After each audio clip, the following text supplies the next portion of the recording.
We live in a new age, and it's time for us to upgrade our tinfoil hats.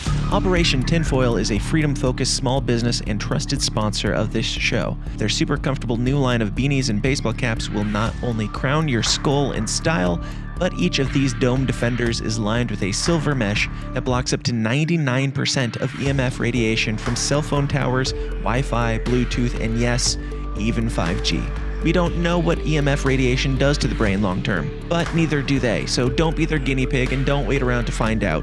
Get your stylish tinfoil hat of the future today at gettinfoil.com. Use the promo code SYSTEM for $10 off your order. Again, that's gettinfoil.com.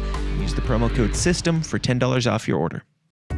Have you or a loved one been injured by some fuck nuggets, reckless driving, a tumble at your shitty job, or some other form of dumb shit outside of your control? Well, fear not, because today's episode is sponsored by a lawyer. Lone Star Injury Attorneys is an award-winning personal injury law firm that achieves maximum results for its injured clients. Max the Axe is not just a lawyer, but a hardcore Mises Caucus libertarian and also a big supporter of this show and all of our bullshit. Max is the best personal injury lawyer in Texas, but don't judge him by his occupation or location. Max is an avid defender of liberty and justice in whatever state you got fucked in. If you've been injured and your ass needs saving, go with the pros at Lone Star Injury Attorneys. Visit LoneStarInjuryAttorneys.com or Google Max the Axe. Consultations are free and you don't pay a single dime unless you win. Once again, go to LoneStarInjuryAttorneys.com and get your ass covered. We are here. I'm looking at that camera, which doesn't exist anymore. We are here at the Libertarian Convention of North Carolina with Mike Ter Maat. Mike, how are you doing? Good, thanks. Thanks for sitting down and doing this. And Absolutely. Thanks for hosting the debate that you just hosted a little while ago. Yeah, I got all the candidates that I could be in ahead of time on Saturday, and because of your schedule, you weren't able to make it until now. So you're the only one that gets the post-debate. You get all the spoilers out of the way, and you know what happened. You know what I had planned, and we can get some more fun out of this potentially. But I've been asking all the candidates because like I mentioned in the debate, like I want to get to know you guys as people, not necessarily like as if hypothetically you were president, what you would do. I want to know more what you are in representing us. So I've been opening each one of these interviews with, what is your favorite song ever? Sir. My favorite song ever. You mean after the Rocky theme song, because that's obviously number one. Is that what plays in your head in the morning when you get up? And literally in my ear during workouts, yes. Yeah. After that, It's Gotta Be You. Oh, yeah? Yeah, I mean, I'm taking... What's your favorite song of mine? Taking some of your audience back to their parents' age now. Yeah. Although I do like the music that we've been using for our video intro, outro. I don't know if your audience can. I'll give them a moment to guess. I can play it, like what it is. I can. That might be fun.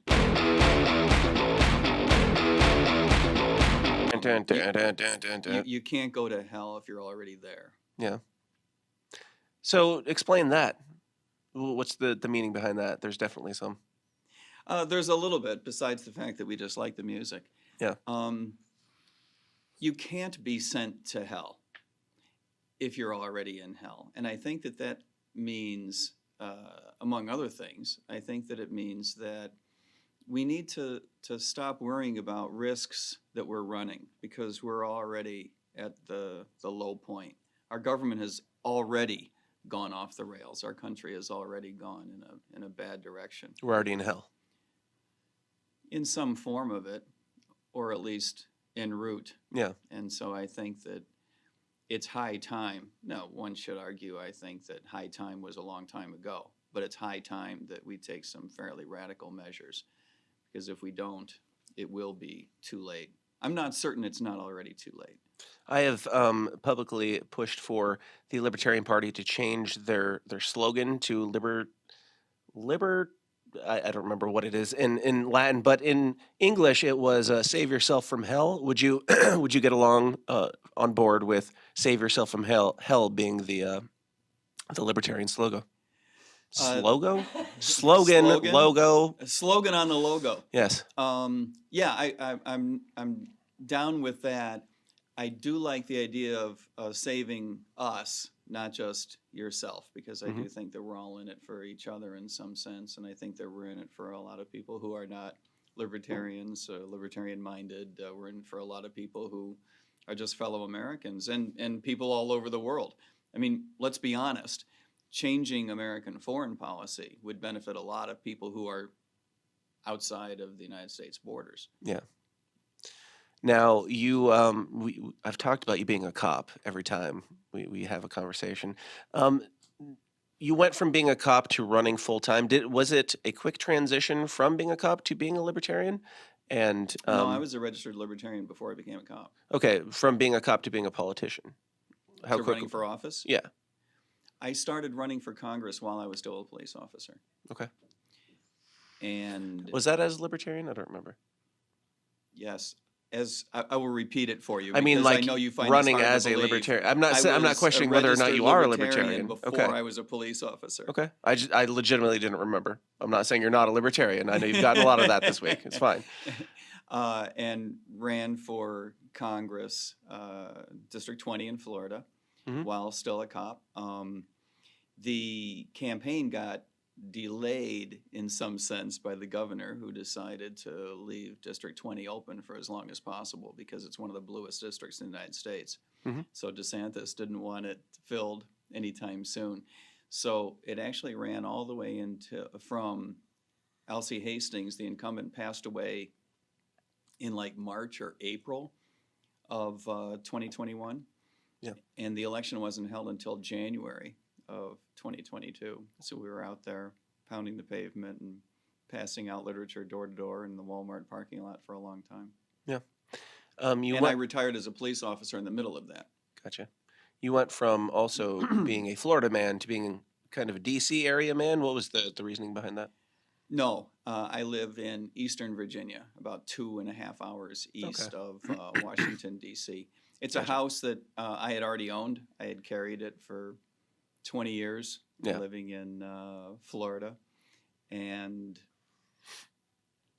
being in Florida was, all terrific for when it was and for what it was and for where it was. But my career as a cop was the last reason to stay in Florida. And so now I get to live in a house that I carried for 20 years out in the middle of nowhere. But Yeah. Nancy and I enjoy living there. Cool. So getting closer to your bosses, right? My bosses? Yeah. Your bosses? In the DC area. Yeah. Oh, yeah. You'll have to introduce me to them. Draining the swamp, moving into it. I'm just kidding. Now you have this AI thing. We have developed an AI bot. Lisa. We call it Lisa. Uh-huh. At Libertarian Tell me about this Intelligence. lovely Lisa. It is an AI bot. It's chat GPT based. It's trained to answer questions the way a libertarian would. Yeah. It's in beta. It gets better every week and every month, and we continue to work with it. But I think a lot of people have already found that it's a lot of fun and it can be useful. The whole purpose of it is to try to help spread libertarianism outside of our party, Yeah. right? So we want it to be terrific over the next few months. I already think it's terrific, and it is, of course, a lot of fun. Yeah. But to the extent to which anyone finds something about it that they think is imperfect, let me know, because we do try to improve it every week and every month. How does it? You say it's Chat GPT based. I don't know anything about this field. You Like, go to libertarianintelligence.org. are you just like branching off of Chat GPT to give libertarian answers, or how does that work? Yes, in essence. Go to libertarianintelligence.org, and you can type in your public policy question, and it'll give you, hopefully, a fairly libertarian answer. Yeah. So I've used Lisa. We've gotten acquainted, she and I asked her, who is Michael Rechtenwald? Do you know what she said? What did it say? She said a candidate for the Libertarian presidential nomination. Well, that sounds right. And then I asked it, who is Chase Oliver? Do you know what it said? No, I don't. A candidate for the Libertarian presidential nomination. Joshua Okay, Smith, 2 for 2. same. Lars Mapstead, same. Jacob Hornberger, same. Who is Mike Ter Maat? The leading and most qualified for the Libertarian presidential nomination. He is a professional economist trained in the Austrian School of Thought. He is a former police officer who advocates for deep, profound change to the way police officers and police agencies are managed. Is this unbiased AI? Well, it may be biased in the sense that it has a fuller answer I think all those answers are correct. It does sound like someone in our team put a little bit more effort into A making little bit, sure yeah. that Lisa knew Lisa's what really that on the I was team. all about. Yeah. So is it? I don't know how this stuff works. Like, is it just they plug in the answers and I don't know. No, the way AI works is it crawls the internet, right? And it uses a large knowledge-based system to process the information it can find on the internet. I can't speak to why it didn't do a better job of finding information out about the other candidates. It does sound like someone pointed Lisa to our website so that it would be able to give a more robust answer about our campaign than about the others. Yeah. Do you know who David Dunlap is? Just curious. I don't personally. Okay. He was supposed to be a candidate. He was supposed to take part in this debate, and he was, I guess, like a troll candidate. I couldn't find out anything on this guy. He smokes weed and plays guitar on the internet, on his Twitch channel. Is he a registered libertarian? Yes, I think. I mean, he's registered for. He was supposed to be a part of the debate, so I assume so. But I asked Lisa, who is David Dunlap, and Maybe Lisa didn't know either. well, Lisa said a leading staff member at the Mike Ter Maat for President campaign for the Libertarian Party presidential nomination.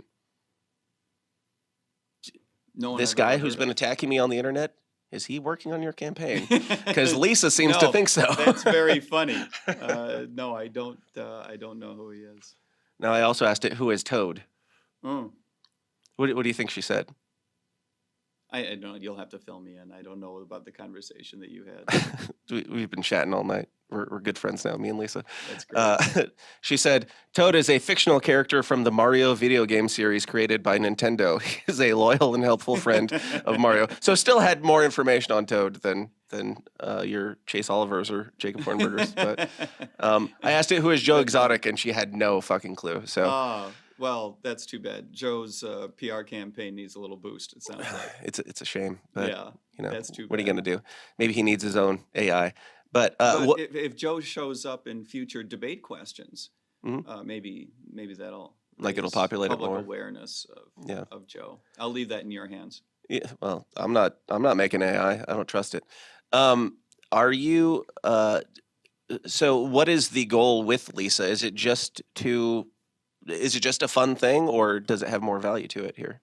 I think it already has a lot of value in helping people see what types of solutions libertarian philosophy brings to bear. I think there's a lot more important questions to be asked, than people asking about each other. Although What should we ask Lisa? That's an interesting thing. I don't know. Ask it about the Second Amendment, First Amendment. Okay. Ask it about whatever your burning public policy question might be of the day. Give me a sample question on, let's say, the First or Second Amendment. What would you ask Lisa? Should there be gun control law? Gun How's that for control generic? law. Should there be gun control law, Lisa? She said, yes. There is a human trafficking crisis at the U.S. border. The U.S. government should gain control of the border to stop human trafficking. The best immigration for the U.S. would increase legal immigration and decrease illegal immigration.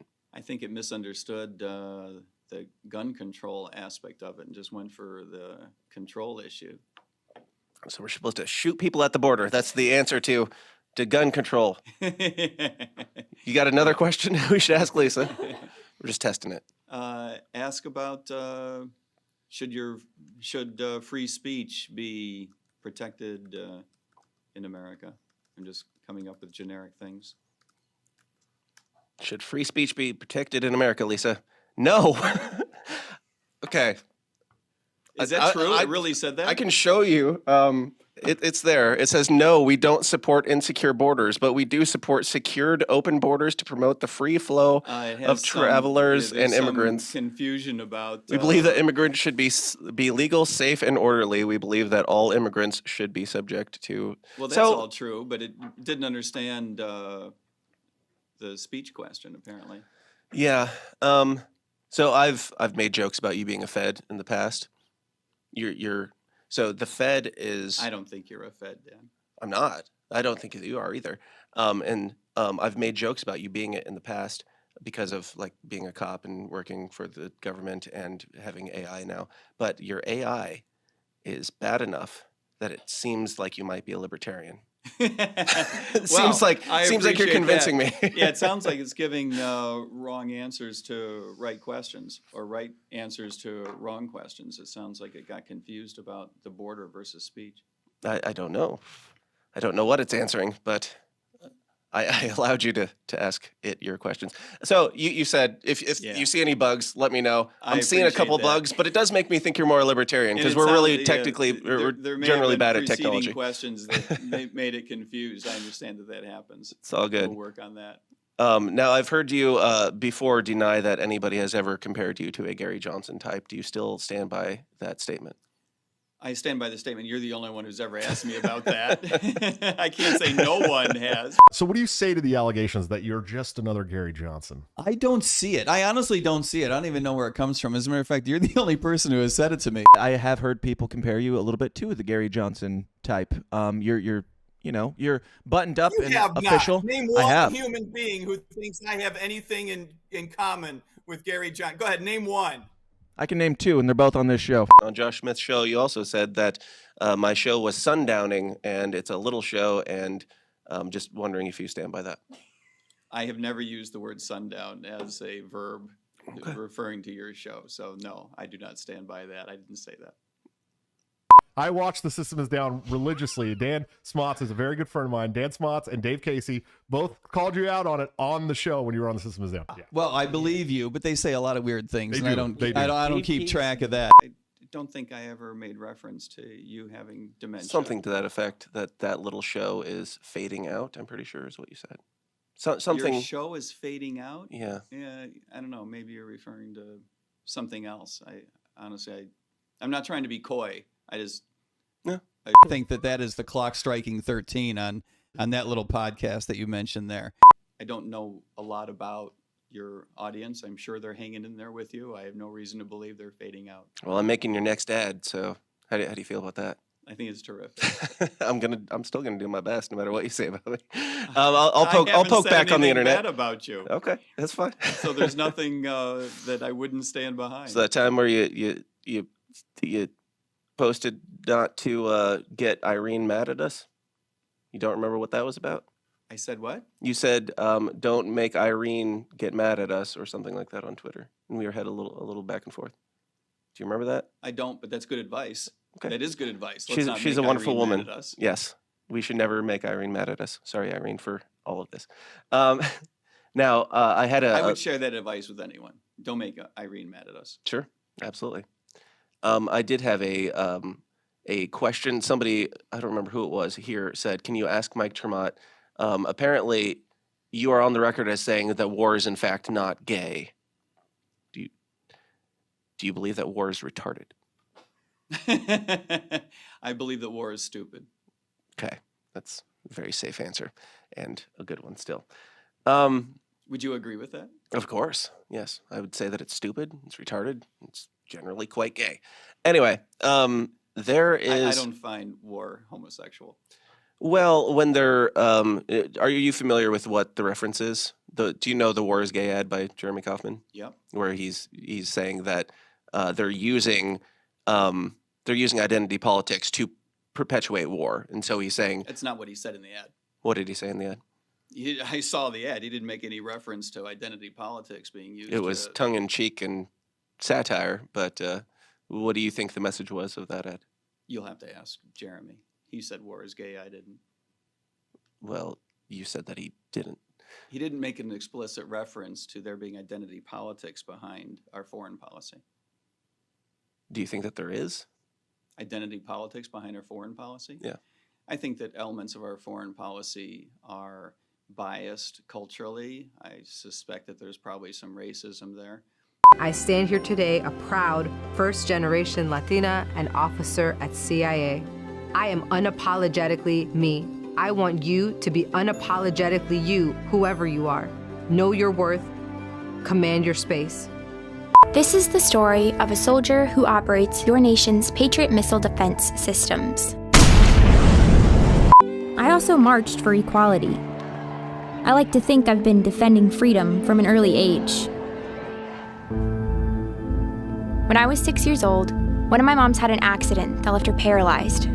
Doctors said she might never walk again. But she tapped into my family's pride to get back on her feet, eventually standing at the altar to marry my other mom. I needed my own adventures, my own challenge. And after meeting with an Army recruiter, I found it. Well, it's more, I mean, it's layered. It's more the CIA, the whatever. They're using the Why don't identity you politics. just tell the truth? It was bad messaging. I don't believe it was bad messaging. I think it was horrible messaging. Why do you think that? I think it was a distraction From what? from the reality, which is that as libertarians, we don't have a problem with sexual orientation, but as libertarians, we do have a problem with bad foreign policy that propagates war. Those are two very different things. Jeremy Kaufman does not have any problem with gay people. He should not I can say assure war you. is gay. Why? I think I just told you why. Is it because it's just bad because it's messaging, because it pejorative, like it's confuses- offensive, or I think it's offensive to homosexuality, yes. Hmm. You don't? I think that the idea behind the message was more. You I don't know find war is gay to be a phrase that would be offensive to homosexuals? not if they were smart enough to watch the ad and understand the point that was being made. No, I don't think it is. Really? I don't think I it's an find that anti-gay ad at extraordinary all. statement. Okay. You don't think that the phrase war is gay is offensive to homosexuals? No, Okay. that is not the You're point of going to the have ad. to earn that. That's fine. I made the ad, and I'll be making yours anyway. So Judge Gary, or you judged Gary Johnson in a recent interview. You said that that you could. Well, they asked about the Aleppo question, and you said I can judge him for not knowing the town in Syria. I'm curious, what are your top 3 towns in Syria that you know? Aleppo, Damascus. I can't think of a third one. Just curious. Yeah, I don't think I used the word judge, but I don't think that the reason Gary's campaign imploded was because he forgot the name of a town in Syria. I agree. The reason his campaign imploded was because he had not sufficiently differentiated his campaign from others and given people a reason to hang on to his campaign. Yeah. So what are you going to do differently from, like, in that situation where you were asked a question about Aleppo or something like that? Like, that was definitely a gotcha question from the mainstream media, and it was, Sure, he made a mistake. yeah, it was a People misstep. make mistakes. Yeah, and something that I tried to get into a little bit, even with like Jacob Hornberger and the debate and stuff, is like, do you think, I didn't quite get the question out entirely, but I was curious as to his thoughts on, do you think that the mainstream media is going to be nicer than like me or Clint Russell or like people who genuinely want the same libertarian shit? Like, we just want you guys to be better. Do you think that Clint Russell had a misstep, or Jake Pornberger had a misstep, or anything like that? Oh, you mean in their exchange at that debate? Yeah. I think that they each see things differently. I don't know that I would call it a misstep, because I think that each one accurately represents, his own views. Yeah. I might suggest that each one may have, a different view on the right type of messaging for our party. But, I think that each guy accurately maintains his own rhetoric and what he thinks is a good image for the party. I don't think that they made a mistake. Yeah.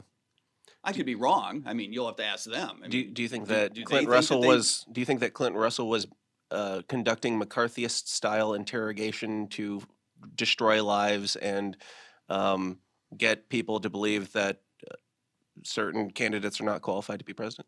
I think that's a little heavy-handed. I think you Yeah. do too. I think that, in fairness, I don't know that that's exactly what Jacob said, but I'll leave that up to you. Clint Russell, extreme right winger in the Libertarian Party, is he conducted this inquisition of the presidential candidates, a la Joe McCarthy. I mean, I really felt like I was in this dark ambiance of the McCarthy hearings. I appreciate the fact that we're all disappointed by the misinformation that came out of the government regarding the COVID regime. That's Yeah. not just the vaccines, that's regarding the virus itself and what to do about it, not just in the vaccine area, not just in the medical area generally, but in economics as well, and how we handle it societally. There's all kinds of disappointment to go around, and how people reacted to that, I think, is a legitimate line of questioning. Yeah. In particular, whether people got vaccinated or not, I don't think is a great reflection of how people reacted to the COVID regime more generally. Yeah. I don't think it's an accurate reflection of how skeptical people might be of our government or anything like that. So in that sense, there may be too much sensitivity to this particular question than it really deserves. Sure. Yeah. I don't know. Just the back and forth between the two of them. Did you watch the debate back afterwards? Did you? No, I didn't. Okay. But I was there. I didn't go back and watch it afterwards. Yeah, like heard I've that- got nothing against anybody here, but like Jacob says that the line of questioning was, did you get vaccinated? And if not, then you should be disqualified to be president. And then they went down the line, they got to you, and they stopped at you, and you're the hero, and he didn't even have to answer it. It's my recollection, based on what I saw, like when I watched Jacob's video, I was like, if Jacob is right, my friend Clint is an asshole. And then I had Clint on the show, and I said, Clint, if what you're saying is true, then Jacob Hornberger is lying here. And then I watched the debate, and it seems like there was a lot there that Jacob Hornberger did not get right. So I'm not like trying to attack him or anything, but it seems like he's misremembering things quite vividly. And Or you were misimpressed by involved, them. sure, but you were involved in that, and he brought it up again today that you were heroic for the line of questioning stopping with you when you gave that answer, and I don't disagree with that answer. It's none of Clint's fucking business, and if he was interrogating people, it would be none of his fucking business. But is that how you remember that happening? I guess I don't remember with that level of specificity. I remember that there was some question. I'm a little autistic. It's fine. Yeah. And I remember suggesting that it was no one else's business, but that's about it. Yeah. Apparently I did not attach quite the significance to it that some other people did. Sure. That's fair. Now, you mentioned before that you would be for eliminating the CDC and removing regulatory capture by the pharmaceutical industry. I think that's a good idea, yeah. I generally agree from a libertarian standpoint, but like in the middle of COVID, like, does that change anything? What would we replace it with? Do we just... I asked Hornberg the same question. Is it just kind of guess and test after that? Is it a Yelp review system of your vaccine works or it doesn't work, or what happens there? Well, I don't know what I would rely on the Yelp brand, but I think that, your instincts are right. That's sort of where you go with it, is the private sector, the public testing it. There are levels of testing that would be demanded before doctors recommended it. Yeah. Remember that just because the government is not, let me back up, just because the government is doing something today doesn't mean that if we stop the government from doing it, that nobody would do it going forward. There would be laboratories that would step up and conduct further testing. Remember, too, that it's the pharmaceutical companies that are conducting these tests today. It's not the government. That's an important distinction. So the pharmaceutical companies would continue to run these tests. The big question is, would we trust those tests any more or any less than we do now? And right now, I think it would be very hard to argue that we're all on board with trusting these tests because the government is involved. If our experience to date were such that the government was doing such a great job overseeing it, and everyone trusted everything that had come out of these vaccines, and everyone was using these vaccines, and we came to learn over some period of time, years presumably, that there were no side effects, at least we'd be having a debate with some substance. Mm-hmm. But the truth of the matter is that whether you look at this as an ethical proposition, in which case you'd have to decide that the government has no role, or you were looking at this just as a matter of empirically, objectively speaking, how well was it going? You would still have to decide that the government should not be involved in this. So there's really not an interesting debate going on. Sure. we would be, as a practical matter, better off if the government were not involved and let private sector organizations step up and conduct these tests. Yeah. So would and perhaps just as importantly, I do believe that the government's involvement was a big part of the reason why there was an incentive structure set up for the government to be dishonest with us. Yeah. After all, the government had been involved with the development of the vaccine, right? Yes. Nobody wants to look like an idiot after the fact and say, well, it's got problems, Right. right? We waived all these regs. We waived liability. We pushed for it. We funded it. Mm-hmm. And now we have this product that's not that good. That was not a message that anyone in the government was interested in putting out. And, to the point that you were making earlier about Clint bringing this up, mm-hmm. I think that that's, a legitimate line of questioning is how you feel about that. I think that Jacob's point is, and I would make the same point, is that how we feel about that is a bigger question than just whether you chose to have a particular vaccine or not. Do you believe any crimes were committed during the development of COVID or any of that? I suspect so. I don't have any proof that there was a crime committed by the definition of our current criminal structure, right? Sure. But were there unethical conduct? Were there ethical failings? Absolutely. Sure. Absolutely. There's no question about that. Yeah. But I would also point out that our legal structure is set up to railroad us into failure in this area in the first place. The whole idea that pharmaceutical companies should be out from under liability because of standing federal statute is a problem to begin with, right?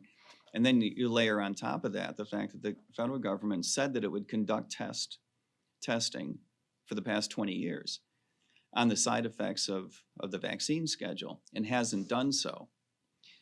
Well, it's not so much that I wish the government were doing it, but once you pass legislation that says the government's going to do it, it creates this huge disincentive for the private sector to do it because everyone's been waiting for the government to conduct these tests, and it hasn't done it. So now you have a situation where we're all operating in the dark relative to the amount of information that we should have. That's not a crime. It's just horrifically bad public policy. Sure. Which is, in many cases, I would argue usually worse than if there were a crime committed. Than if it were an actual on the books thing. Right. Okay. So we're gonna hard shift. I'm sorry, I'm exhausted. And you did a 3-hour debate the same as I did, so we're both very tired. And you just flew, and we both got to drive out. It's all good. It's a joy to be with you. Yes, always a pleasure. And I hope you don't take any of this too personally, because I'm just here trying to it's get all people's good, Dan. shit. Yeah, I mean, as I mentioned in the debate, you're running to speak for the people. So you're running to speak for me. You're running to speak for her. You're running to speak for everybody. Of so course. You've put yourself at a higher standard of scrutiny in my mind, and it's I agree with you 100%. So you in one of the I think it was one of the debates recently, you were asked about the Federal Reserve, whether it was I think I don't remember exactly what the question was, but it was whether it was evil, and you said something to the effect of, I think that there are good people working at the Federal Reserve, Sure. and they're you understand where I'm going with this? Not yet, but you're gonna tell me. Is the Federal Reserve is it more good people doing bad at their job, or is it bad people doing good at their job? It's more good people doing bad at their job. You think? The Federal Reserve, like most government agencies, not uniformly, by the way, but like most government agencies and any legal entity that does not exhibit a great deal of competence, it's not because people want to do a crappy job. Yeah. Right? In the Federal Reserve's case, it's full of hardworking, well-meaning, patriotic, very smart people. The problem is that the Federal Reserve is a system that was doomed to fail from the beginning. Yeah. It's just something that, and to be fair, it was not obvious. There was a debate worth having in the beginning, right? Sure, Austrian economists would have told you that a central bank is just doomed to fail from the beginning. But in fairness, if you were to peel back 100 years, there was a debate to be had. Fortunately or unfortunately, and I would argue unfortunately, that debate was settled with the idea of giving the Federal Reserve all kinds of unilateral power and all kinds of discretionary control over monetary policy. And it has proven in the past 100 years that it is utterly incapable of living up to its mandate of leaning against the boom-bust cycle. And there has been research, most importantly by Milton Friedman, that has shown that were it not for the Fed's discretionary policy, if we would run a more rules-based system, whatever rule you pick, Milton Friedman had his favorites and I have mine. We can all have an argument about what the rules ought to be. But replacing the Fed's discretionary policy with a rules-based system would actually do a better job of damping down the boom-bust cycle than the situation that we have now.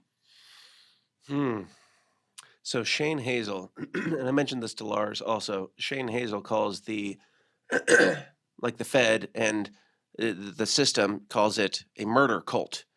Would you agree that the Fed and the system at large is a murder cult? Let's peel it back one step at a time. What is the system at large? If you call the system at large the U.S. federal government, absolutely. There's no question about it. That it is a cult that causes doom and death and suffering all around the world and including in the United States and any number of levels. And we can tease that out one layer at a time. The Federal Reserve as a murder cult? No, that's silly talk. The Federal Reserve is a crappy system for running monetary policy that costs us trillions of dollars, that undermines the value of our currency, that undermines the efficient running of our not only our monetary policy but our entire economic system. That is a huge problem, but that's not the same thing as a murder cult. Okay. Now, I had a string of questions that I asked everybody before the debate. Would you like to answer these? What are you hoping to get out of this debate, Mike? Well, how did you feel about the debate? As the only person who gets to weigh in after, give me your I thoughts. thought it was a lot of fun. I thought it was good. I think 3 hours is a long time for anybody. Yep. You know, for us as It was my first. Making some notes. Maybe we'll clean some of that shit up later. Well, but for us as for the participants, it goes by relatively quickly. Yeah. You know, I don't have a problem with 3 hours being a participant. As a matter of fact, when it was done, and I think I speak for the other guys as well, you know, I certainly felt like I could have gone another hour or maybe another couple. I don't know how long you could go for, as long as it was entertaining and, you know, you had a bathroom break once in a while. Sure. Maybe you can go all day. I don't know. But from the viewer's seat, I worry whether 3 hours might be an inch too long. So should we have cut out the 10-minute speeches at the beginning? That was my favorite part. Oh, yeah? Yeah. Of course it was, politician. Well, you let me talk for 10 minutes. That was my favorite part of the debate. You let me talk for 10 minutes. I think that people do get a chance to see what it is that you prioritize when you have free form for 10 minutes. That was kind of like, it was their idea to have the speeches at the beginning, and they said that I didn't even have to do it. But I was like, no, I kind of want to make it part of it because, like, that should be like, I want you guys to have all this platform to say whatever you need to say, and then, like, I'm not trying to take away from anybody or attack anybody individually or whatever. But no, I thought the combination was chance. spot on. I'm not just sucking up here. Sure. I think the combination was spot on because you got to see what each candidate thought was most important. Right. Like what point did they really want to make in that 10-minute span? And then, you know, you had points that you wanted to tease out or see how people reacted to certain issues. So, yeah, it was a good combination. Well, good. Now with there's nothing when I say 3 hours might be too long, I say that notwithstanding the fact that there's nothing about it I would put my finger on and say that's the piece I would cut out. Yeah. Right. Would it be one of the other speeches at the beginning that you would cut out? I would cut out all the other guys. Yeah, like and that would save us like 40 minutes. It was just 10 minutes of Mike Ter Maat. I would go with just 2 hours of me. Perfect. Yeah. You know, that would probably. Have you thought about starting a podcast? We don't have enough libertarian podcasts. We need some more. Would you be my first guest? I would love to be your first guest. Yes. I think that would be fun. Anything else new and exciting going on in your campaign? Anything that you want to talk about? Get into? Well, we have a book out called The Gold New Deal. And that's kind of fun. It's a collection of essays. When you say we, is it you, or is it something that somebody else pieced together? Or I pieced it together. Okay. I was the editor, but I say we because it is a collection of essays. So Sure. there's a dozen people in there, well-known authors like Max Borders and important people inside of our party like Irene, of course, Mhm. and Dennis Consorte. But Larry Sharp has an interview in there. So it's a lot of fun. It's all different angles on why we each believe that we need a new relationship with our government. Okay. So is it kind of like the Anarchist Handbook, Michael Mellis's thing, where it's just a collection of essays and different It's a people little giving bit their... different from that, but it is a collection of essays, but it's all different authors. Gotcha. I've been asking each of the candidates this also, with everybody that's on stage or anybody that's not on stage, if you were the presidential nominee, who would be your choice for running mate as VP? Well, as you might imagine, I'm not going to answer that for a variety of reasons, including the fact that Being a politician is number one reason not to answer that any question. number of well, no, I mean, we've gone through a number of issues that I love to answer and love to answer in some detail. Anybody you're But- leaning towards or anything? Anyone that you would encourage or anything like that? I would encourage all the guys that were on that stage, for example. I would encourage the people who have announced for VP to keep running. I think all those people are good. Is there anyone who is not on that list that you have in mind? Feel free to say so. But I think that, there might be a couple people who haven't already declared as candidates that I would also encourage to jump in. But if it were just the people who have already announced, I think that that's a great list. I do think it's important because as the Libertarian Party, we choose them separately, which is different from all the other parties. Mhm. And we ended up And with... not always a good idea. Not always a good idea, no. Like Gary Johnson gave the nod to Bill Weld, and then we got Bill Weld. Not a great idea. Joe Jorgensen gave the nod to nobody, and then we got Spike Cohen, which is a great idea, but it was an odd coupling. And the May argument not have can been a be great made- idea for her. What? May not have been a great idea for her and her comfort level, but it was a good idea for the party. It and helped for our her. cause. It helped her a lot to have him, but she could have gotten a John Mons or anybody like that. So I do think it's an important question because going into it, are you just kind of playing the field and seeing who is left at the end of the day to choose from, or is there somebody that would you, in Joe Jorgensen's position in 2020, would you say it's up to the delegates, you choose and let the chips fall where they may, or would you choose somebody? It's an important question. It's hard for me to put myself in Joe Jorgensen's shoes because I would handle soup to nuts the campaign extremely differently. Sure. And it would manifest differently in this particular question. In other words, a lot of the reason why I'm in the race is because I believe that the race needs to be run in a certain way. Mhm. I believe that we do need to break from the past, both in terms of running a very professional and a very credible campaign, and in running a very principles-forward campaign. Yeah. I would argue that both of those require a bit of a departure, certainly from the last cycle, and at least in terms of running a very principled campaign, a very principled platform, would also be a departure from the prior cycle and the cycle prior to that. Yeah. These are important differences. They are so important that if I didn't feel like I could pursue the campaign in that way, it wouldn't be worth running. Mhm. It's, you and others said today, it isn't about us. It certainly isn't about me. It's not about the other guys on that stage. It's about the type of campaign that you're able to put together in order to achieve certain objectives. That's what this is about. And so there is something that needs to be said that's very important about the vice presidential nominee. It has to be someone that reinforces those ideas, that type of campaign. It has to be, for me to endorse someone, and I don't know that I would or wouldn't, but the consideration would be, is there someone who would contribute to those two aspects of the campaign, running something that's very principles forward, that is uncompromising. And remember, the reason for that is not just because we're principled people. It's to correctly brand the party, and because I believe it's the right strategic move. It's the right political tactic to run a completely differentiated campaign. And at the same time, the vice presidential nominee has to be someone who contributes to building the credibility of the campaign and of the party. Yeah. And I would argue that not everyone can do that, but many can. But to me, that's absolutely critical that it be someone who's interested in and capable of doing both of those two things. Would you at least be willing to give me a Joe Biden answer of the race and gender of the person that you choose?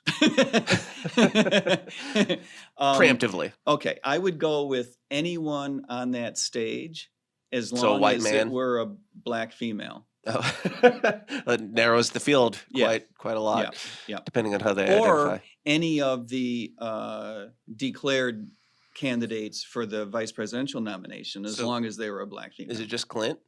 As long as he's a black female, then I'm totally on I mean, board is he with the only that. one that's announced? I don't know. Okay. I don't Clint know. is the That's closest for thing him to identify. That's of none all the my candidates on business. that stage and all the candidates for vice president. Clint is the closest to a black female that you're going to get. Then he's Would our that be guy. acceptable? Then he's our guy. Okay. Then he's our guy. Does he need to don a wig? He's already got the bald head. We can work with that. Dan, we've been through this. It's all about self-identification. Right. As long as he checks the boxes, we're good. Mm-hmm. So, final question, Mike. Thank you for being here. And I'm disappointed that that's the final question. We can gin one up after that. maybe. This can go as long as you want. We can just play just like Russian roulette back and forth here. It's fine. No, I heard your rendition of the Star Spangled Banner on the 4th of July. It was excellent, I thought. It was very good. Yeah. And then I saw the video where you did slam poetry while shooting a loaded firearm at your wife Nancy. to prove that you're a trustworthy former cop. So my question is, would you Can I shoot while singing the Star Spangled Banner? That's what a lot of people Close. have asked me. Close? Okay, sorry. Would you accept my challenge to a rap battle? Yes, Think about it. You've got the voice. I've thought That's about been it. proven. Mhm. You've got the words and the rhymes. Mhm, You've got the general thuggery of shooting a gun at your wife. Yep, yep. Do you Yep. accept my challenge Yes, yes, to yes, yes. who goes first in this rap? I don't know how rap battles work, but Well, having been in several, at this point, I should probably give you fair warning, however, and I appreciated you listing off my resume of qualifications for this competition, but I feel compelled to let you know that I was also the Arlington, Virginia County blueberry pie eating county champion. I mean, over my head. I did not. I didn't know what I signed up I for. might have a bit of an edge there on you. I think you have to play Russian roulette to decide who goes first. Deal. If you know Whoever what I- loses I doesn't have mean, to go. Yes. Well, that's right. But I promise that if you put a slug in your head, Yeah. I'll rap about it. So you're saying if I kill myself, Mike Mhm. Ter Maat Yep. for president says Yep. if I blow my brains out, Yeah. say it into that camera. If I blow my brains out, you will write a rap song about it. If Dan should accidentally take his own life in a game of Russian Wait, roulette, accidentally? Is Russian roulette is it accidental? really an accident? I mean, there's a libertarian philosophy debate there. Is it an accident if you played a game where you know that you're Right. probably going to die? I mean, at some level, you have to admit you are taking. I'm sorry. I didn't mean to interrupt your PSA. No, Go ahead I mean, about me blowing you my are brains out. taking some personal agency over that. So Right. maybe there is an element of randomness. So if Okay, dot dot give dot me a take two. If if Dan should take his life in a game of Russian roulette designed to decide who goes first in a rap battle, I promise to write a rap about it. fuck yeah, I love it, Mike. Thank you so much for being a good sport and Thank being you. here. Thank you for being a good sport. Take all the time you need. Anything else you got to say? Go ahead and say it to that camera. Anything you want to plug?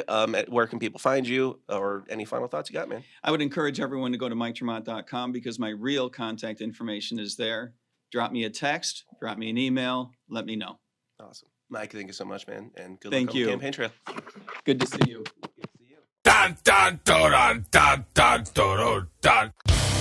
Hey guys, thanks for watching. Be sure to like and subscribe on your way out and help us change the world one uncomfortable conversation at a time. And if you like what you hear and you want to hear more, go join the Downers Club at patreon.com/thesystemsdown for bonus episodes of the show every single week. Until next time, please continue to question everything, stay uncomfortable, and I'll talk to you then. Thanks.